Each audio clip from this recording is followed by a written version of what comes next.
Hello, my name is Terry White, Worldwide Design and Photography Evangelist for Adobe, and it's my pleasure to show you one of the features I've been waiting for a very long time, and that is the new Customize Toolbar feature.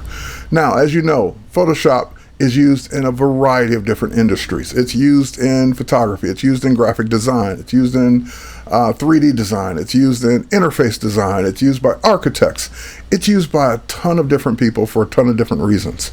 However, because it's used by so many people for so many things, you have a tool panel that has a ton of tools in it that you may not use often or you may never use. So wouldn't it be cool if you could customize the toolbar and even assign it to a different workspace based on what you need for that particular kind of work? Let's go ahead and take a look at how this works. So for example, I'm a photographer and I do retouching all the time. So what I'm going to do is I'm just going to say I want a new workspace. And in that new workspace, we'll call it Terry White Retouching. And in that new workspace, I want to have it capture the menus, the keyboards, the toolbar. And I'll go ahead and save that. Now I can go up to a new option under Edit, Toolbar, and this will bring up the new Customize Toolbar option. And what I can do here is take away the tools that I never would use for retouching. So for example, Artboard tool, great new tool for design, but not for retouching. I can just drag it over here. I rarely ever use the single row marquee, the single column marquee. I do use those two. The polygon lasso, the magnetic lasso, well, sometimes we'll keep those. Yep, we'll keep those.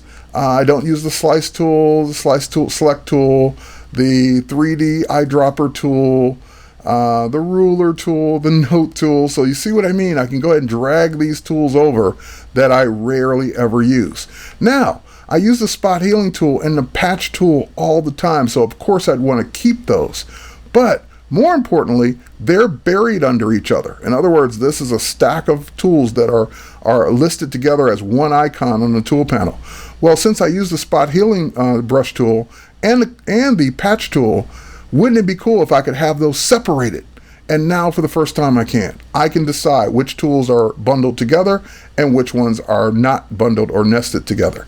So if I drag the patch tool out and drag it underneath, now the patch tool becomes a tool all by itself and these stay bundled together. I can drag out as many as I want.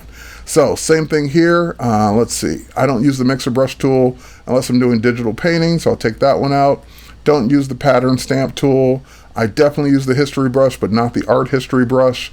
I don't use the background eraser that much, and certainly not the magic eraser. We'll keep the background one for now. 3D material paint bucket tool, don't use that. Don't use the regular paint bucket tool. And this is the cool part about this. So I use the sharpen tool all the time. Why not put that up top? Why not put that exactly where I want it to be? I use dodge and burn. I want to separate those out. The pen tools, we can keep those the way they are. The rest of the type tools, the horizontal type tool, we'll keep those all the way they are. Yeah, those I use. I use shape tools sometimes when I'm doing retouching to add a shape to the design. And that's it. So that becomes my new custom tool set. Now I can just click done, or I can even save this as a preset so I can load it on another machine or load it later. So let's go ahead and save that as a preset.